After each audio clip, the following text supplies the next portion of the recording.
Olá, meu nome é Israel Branco, do audiofílico.com, e nesse vídeo a gente vai falar sobre uma viagem, a viagem do som pelo espaço.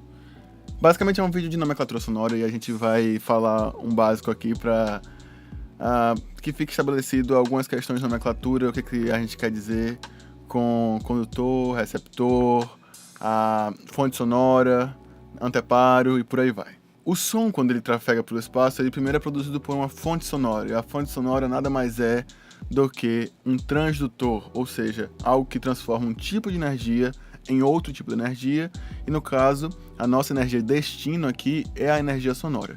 No caso da nossa voz, nós temos a energia aerodinâmica, uma energia por meio do movimento do ar, que sai dos nossos pulmões, passa pelas nossas pregas vocais, passa pelas cavidades internas que nós temos, no pescoço e no crânio, e aí nós temos a nossa voz. Essa é uma forma básica de você produzir som, a forma mais humana que talvez exista.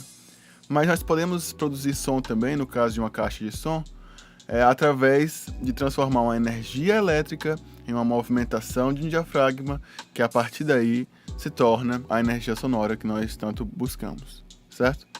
No momento em que o som ele é produzido e ele começa a passar pelo ar, ele vai para algum condutor sonoro, algo que conduz ele como som, e o condutor sonoro mais básico que nós temos é o ar.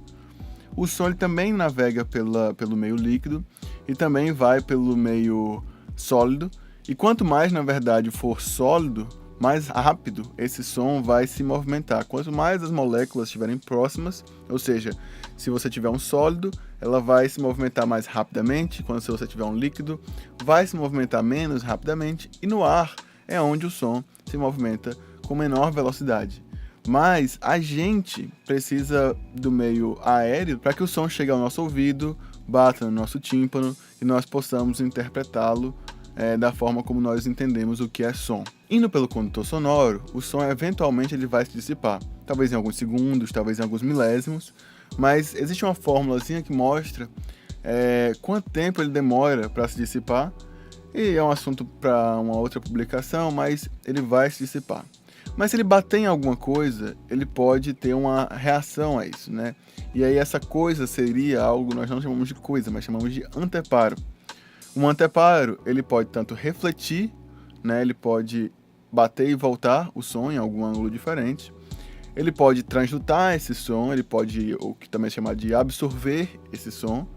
Ou pode acontecer absolutamente nada, a exemplo, por exemplo, da minha camisa aqui, se eu colocar ela aqui, boa parte da energia sonora da minha voz não vai ser nem refletida e nem absorvida pela minha camisa. O anteparo, quanto mais rígido for o anteparo, em geral, mais ele reflete uma grande quantidade de frequências, né?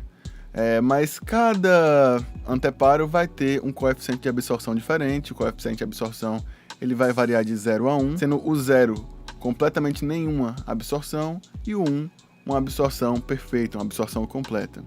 Só que para a gente ver isso depende muito da frequência, depende muito da forma como o som é composto, depende da intensidade sonora também. No momento em que o som bate no anteparo e é refletido, isso acontece de uma forma muito rápida e ele pode interagir com o próprio som da própria fonte sonora e acabar criando alterações no próprio som, o que faz, por exemplo, com que o mesmo som, sendo emitido de diferentes pontos de uma mesma sala, ele vai soar ligeiramente diferente, dependendo de onde ele estiver batendo, com o que ele estiver refletindo, ou com o que ele estiver sendo absorvido, ou, no caso de uma reflexão controlada, ele também pode ser difundido. E aí, eventualmente, a gente vai chegar na questão filosófica da árvore caindo no meio da floresta, que diz o seguinte: se uma árvore cai no meio da floresta, ela faz algum som?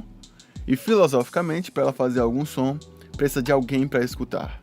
E quando a gente fala de som, nós usamos uma definição antropocêntrica, e para ser som, tem que ser som para o ser humano. E aí, a gente precisa de uma pessoa que é o receptor. Nem sempre o receptor é uma pessoa, às vezes o receptor é um microfone. E esse microfone nada mais vai fazer do que ouvir esse som, interpretar esse som e transdutá-lo em alguma outra coisa. No nosso caso, a gente vai escutar e vamos ter sinais que vão para o nosso cérebro e vão interpretar esse som. No caso do microfone, vai ser gerado um sinal elétrico que vai para o gravador, e vai para onde você quiser a partir daí, podendo ser transformado em um sinal digital. Bom, então é isso.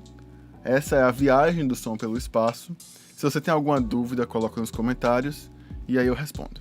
Um abraço, a gente se vê por aí e até a próxima.